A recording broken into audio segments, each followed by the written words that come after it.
Hello there, I'm the Biblical Translator, so called because I look at the Bible, I read a scripture, and then I try to translate or paraphrase it so it's relevant today. And yes, this is just my opinion, it's not fact. So today is Mark 14:41, and I titled it, Are You True to Your Word? Now Jesus said, the Son of Man is betrayed into the hands of sinners. Up, let's be going. Look, my betrayer is here. And immediately as Jesus said this, Judas, one of the 12 disciples, arrived with a crowd of men armed with swords and clubs. Jesus said to them, you will know which one to arrest when I greet him with a kiss. So why do you think the crowd was needed for one man? Why were they armed with swords and clubs? Was it because secretly they knew how powerful he was? It reminded me of excessive use of force that the police use on unarmed civilians. They go barging in and start using batons and tasers and all sorts when it's not really necessary, when they could use other means to placate the situation. So Jesus had never shown hostility. He had never abused anyone. He had never taken up a weapon. So why approach him in such a violent manner? And like I said, it's fear over love. Fear makes you want to protect yourself when there is no threat. And a lot of us, that's what we do. We are so busy protecting ourselves when there is no threat because we're frightened. We're frightened to love, we're frightened to give, we're frightened to receive. We believe everything is conditional, we believe that we don't want to be obligated. And so we go around being fearful. And when you're fearful, it means you carry weapons that are unnecessary. You carry weapons of anger, resentment, bitterness, coldness, lack of sincerity. Those are the weapons that you use against other people when you do not need to, when there is no threat. But it's all in your mind. It's all in your past experiences, what's happened to you. But you use them and you threaten people with them because you're afraid. Jesus asked them, am I a thief, robber, or some dangerous revolutionary? Am I leading a rebellion, depending on which one of the Bibles you read? That you come with swords and clubs to arrest me? And also, what I was wondering is that Judas said to them, the one I greet with a kiss is the rabbi, is Jesus. And I was wondering, why wouldn't they recognize him? I mean, he's somebody who'd been preaching all around the areas, the countries, the cities, the towns. And yet he needed to be kissed he needed to be betrayed in order for them to know who he was. Was it because he was so obscure? Was it because he mingled in with the crowd? He didn't stand out. I know they all wore robes, so maybe they were all dressed very similarly. He was a very humble person, so he didn't wear regalia. So maybe he just looked like an ordinary person and they had to be sure that they were taking the right person. That's the only thing I can think of, because otherwise, if you think, it's like when we see people on TV. The fact that we see them all the time and they're in their faces, we know who they are. We recognize them. They're celebrities. And you could say that Jesus was a celebrity. So I do not understand why they would not recognize him and why Judas had to betray him with a kiss.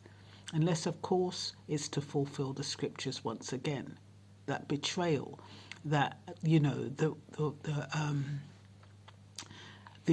what happens to us all the time, there's always somebody who's going to betray us. There's always somebody who's quite jealous and bad-minded in our midst. And we know who they are, but we ignore it, or we just say, look, keep your enemies closer. than your friends, so that you know what they're up to. And this could be a situation like that. Jesus wanted to keep his enemies close. But was Judas really an enemy? Or was he a man just prone to greed?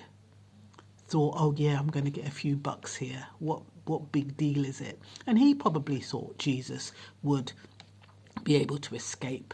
He probably thought, oh well, I'm going to betray Jesus, but I'm sure Jesus, being the Son of Man, and because he, Son of God, and because he can do all these miracles, he's bound to just escape, and no harm will come to him.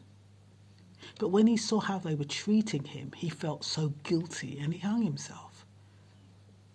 And that is the price of betrayal. Is it worth it if you've got a guilty conscience afterwards? And Judas had a guilty conscience. So Jesus asked him, why didn't they arrest him in the temple? So they had plenty of opportunities to arrest Jesus. Why wait until now? And then he acknowledges it's to fulfill the scripture. Then all his disciples deserted him and ran away. See it there? I mean, what happened to Mark 14:29? Peter was said to him, even if everyone deserts you, I never will. Yet he scarpers. He denies him. One guy, he when the mob were coming after him, he came out of his robe and ran off naked. They all deserted him after all he had done for them. I mean, it's like your best friend, isn't it? And you know something? That is what will happen in the last days. People say, oh, I love you, you're my husband, you're my wife, you're my boyfriend, you're my girlfriend, you're my child. It's only mothers, maybe, will die for their children. Some mothers these days, they won't even die for their children. But most of them, when push comes to shove and they need to save their lives, they're scarpering. They're not going to be bothering with who they've left behind. They come first. People are afraid of pain. They're afraid of death. They're afraid of torture. So they're going to scarper, just like his disciples did, after all they had done, after all he had done. So, I've put here, everyone, when Peter said to him, even if everyone deserts you, I never will. Now at the first opportunity to act on his word, he scarpers. There was evidence of lack of commitment, compassion, empathy and sincerity when they fell asleep, when they scarpered, and when they denied him. That was all evidence that they didn't have the will or the wherewithal to stand by Christ when he needed it. What category do you fall in? Do you know what you would do if push came to shove?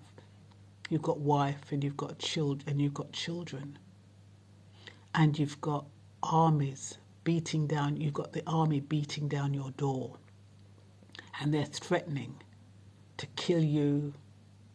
They're threatening to burn your house down. Are you going to hold on to your family? Some will. Some will die for their family. But some will only think of themselves. Some people, because they are unable to have that sense of commitment to somebody as powerful as Jesus, who is actually the reckoner, who can actually determine the afterlife. And if you can run out on him, you can run out on anyone, can't you? You've seen this man perform miracles and you're still jumping ship. You're still running away at the first opportunity. But I really believe that they thought he could get out of it, or he would get out of it. I don't believe that they thought he was really going to go through the crucifixion.